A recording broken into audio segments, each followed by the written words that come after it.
आप सुन रहे हैं श्री रामचरितमानस का अयोध्या कांड भाग 47। यदि धैर्यवान दोनों भाई ना लौटे, क्योंकि श्री रघुनाथ जी प्रण के सच्चे और दृढ़ता से नियम का पालन करने वाले हैं, तो तुम हाथ जोड़कर विनती करना कि हे प्रभु, जनक कुमारी सीता जी को तो लौटा दीजिए। जब सीता वन को देखकर डरे, तब मौका पाकर मेरी यह सीख उनसे कहना कि तुम्हारे सास ससुर ने ऐसा संदेश कहा है कि हे पुत्री, तुम लौट चलो, वन में बहुत क्लेश है। कभी पिता के घर, कभी ससुराल, जहाँ तुम्हारी इच्छा हो वही रहना। इस प्रकार तुम बहुत से उपाय करना। यदि सीता जी लौट आई तो मेरे प्राणों को सहारा हो जाएगा, नहीं तो अंत में मेरा मरण ही होगा। विधाता के विपरीत होने पर कुछ वश नहीं चलता। हाँ, राम लक्ष्मण सीता लाकर दिखाओ। ऐसा कहकर राजा मूर्छित होकर पृथ्वी पर गिर पड़ा। सुमंत्र जी राजा की आज्ञा पाकर सिर नवाकर बहुत जल्दी रथ जुड़वाकर वहां गए, जहां नगर के बाहर सीता सहित दोनों भाई थे। तब वहां पहुंचकर सुमंत्र जी ने राजा के वचन श्री राम जी को सुनाए और विनती करके उनको रथ पर चढ़ाया। सीता सहित दोनों भाई रथ पर चढ़कर हृदय में अयोध्या को सिर नवाकर चले। श्री राम जी को जाते हुए और अयोध्या को अनाथ होते देख सब लोग व्याकुल होकर उनके साथ हो लिए। कृपा के समुद्र श्री राम जी उन्हें बहुत तरह से समझाते हैं तो वे लौट जाते हैं, परंतु प्रेम बस फिर लौट आते हैं। अयोध्या बड़ी डरावनी लग रही है, मानो अंधकारमयी कालरात्रि हो। नगर के नर नारी भयानक जंतुओं के समान एक दूसरे को देखकर डर रहे हैं। घर शमशान, कुटुंबी, भूत प्रेत और पुत्र, हितैषी और मित्र मानो यमराज के दूत है। बगीचों में वृक्ष और बेलें कुम्हला रही है। नदी तालाब ऐसे भयानक लगते हैं कि उनकी ओर देखा भी नहीं जाता। करोड़ों घोड़े, हाथी, खेलने के लिए पाले हुए हिरन, नगर के पशु, पपिये, मोर, कोयल, चकवे, तोते, मैना, सारस, हंस, चकोर श्री राम जी के वियोग में सभी व्याकुल हुए। जहाँ तहाँ खड़े हैं, मानो तस्वीरों में लिखकर बनाए हुए हैं। नगर मानो फलों से परिपूर्ण बड़ा भारी सघन बनता। नगर निवासी सब स्त्री पुरुष बहुत से पशु पक्षी थे, अर्थात अवधपुरी अर्थ, धर्म, काम, मोक्ष चारों फलों को देने वाली नगरी थी, और सब स्त्री पुरुष सुख से उन फलों को प्राप्त करते थे। विधाता ने कैकेयी को बेलनी बनाया, जिसने 10 दिशाओं में दूसह दावाग्नि लगा दी। श्री राम जी के विरह की इस अग्नि को लोग सह न सके। सब लोग व्याकुल होकर भाग चले।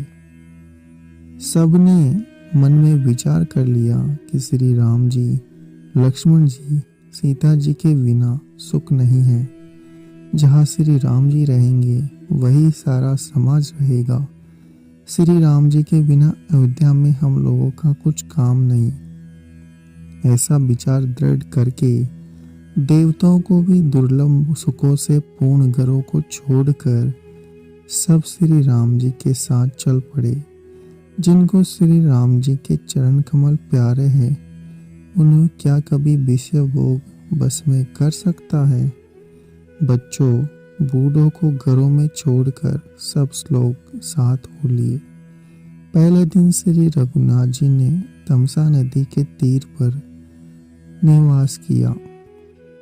प्रजा को प्रेम बस देखकर श्री रघुनाथ जी के दयालु हृदय में बड़ा दुख हुआ। प्रभु श्री रघुनाथ जी करुणामय हैं, पराई पीड़ा को वे तुरंत पा जाते हैं। प्रेम युक्त कोमल सुंदर वचन कहकर श्री राम जी ने बहुत प्रकार से लोगों को समझाया और बहुतेरे धर्म संबंधी उपदेश दिए, परंतु प्रेम बस लोग लौटते नहीं। सील और स्नेह छोड़ा नहीं जाता। श्री रघुनाथ जी असमंजस के अधीन हो गए। शोक थकावट के मारे लोग सो गए और कुछ देवताओं की माया से भी उनकी बुद्धि मोहित हो गई। जब दोपहर रात बीत गई, तब श्री राम जी ने प्रेम पूर्वक मंत्री सुमंत्र से कहा, हे तात, रथ के खोज मारकर रथ को हाँकिए और किसी उपाय से बात नहीं बनेगी। शंकर जी के चरणों में सिर नवाकर श्री राम जी, लक्ष्मण जी और सीता जी रथ पर सवार हुए। मंत्री ने तुरंत ही रथ को इधर उधर खोज छिपाकर चला दिया। सवेरा होते ही सब लोग जागे तो बड़ा शोर मचा कि श्री रघुनाथ जी चले गए, कहीं रथ का खोज नहीं पाते। सब हे राम पुकारते हुए चारों ओर दौड़ रहे हैं, मानो समुद्र में जहाज डूब गया, जिससे व्यापारियों का समुदाय बहुत ही व्याकुल हो उठा। वे एक दूसरे को उपदेश देते हुए कि श्री राम जी ने हम लोगों को क्लेश होगा यह जानकर छोड़ दिया है। वे लोग अपनी निंदा करते हैं और मछलियों की सराहना करते हैं। श्री राम जी के बिना हमारे जीने को धिक्कार है। विधाता को यदि प्यारे का वियोग ही रचा, तो फिर उसने मांगने पर मृत्यु क्यों नहीं दी। इस प्रकार बहुत से प्रलाप करते हुए वे संताप से भरे हुए अयोध्या में आए। उन लोगों के विषय वियोग की दशा का वर्णन नहीं किया जा सकता। 14 साल की अवधि की आशा से ही वे प्राणों को रख रहे हैं। सब स्त्री पुरुष श्री राम जी के दर्शन के लिए नियम और व्रत करने लगे। ऐसे दुखी हो गए जैसे चकवा चकवी कमल सूर्य के बिना दीन हो जाते हैं। सीता जी और मंत्री सहित दोनों भाई संगरवेरपुर जा पहुँचे। वहाँ गंगा जी को देखकर श्री राम जी रथ से उतर पड़े और बड़े हर्ष के साथ उन्हें दंडवत किया। लक्ष्मण जी, सुमंत्र और सीता जी ने भी प्रणाम किया। सबके साथ श्री राम जी ने सुख पाया। गंगा जी समस्त आनंद मंगलों की मूल है। वे सुखों को करने वाली और सब पीड़ाओं को हरने वाली है। अनेक कथा प्रसंग कहते हुए श्री राम जी गंगा जी की तरह को देख रहे हैं। उन्होंने मंत्री को, छोटे भाई लक्ष्मण को और प्रिय सीता जी को देव नदी गंगा जी की बड़ी महिमा सुनाई। इसके बाद सब ने स्नान किया, जिससे मार्ग का सारा श्रम दूर हो गया। पवित्र जल पीते ही मन प्रसन्न हो गया। जिनके स्मरण मात्र से महान श्रम मिट जाते हैं, उनको श्रम होना यह केवल नर लीला ही है। शुद्ध सच्चिदानंद कंद स्वरूप सूर्यकुल के दोजा रूप भगवान श्री राम जी मनुष्यों के सदर्श ऐसा चरित्र करते हैं जो संसार रूपी समुद्र के पार उतरने के लिए पुल के समान है। जब निषाद राज गुह ने यह खबर पाई, तब आनंदित होकर उसने अपने प्रियजनों और भाई बंधुओं को बुला लिया और भेंट देने के लिए फल फूल लेकर उन्हें बोरों में भरकर मिलने के लिए चले। उसके हृदय में हर्ष का पार नहीं था। दंडवत करके वेट सामने रखकर वह अत्यंत प्रेम प्रभु को देखने लगा।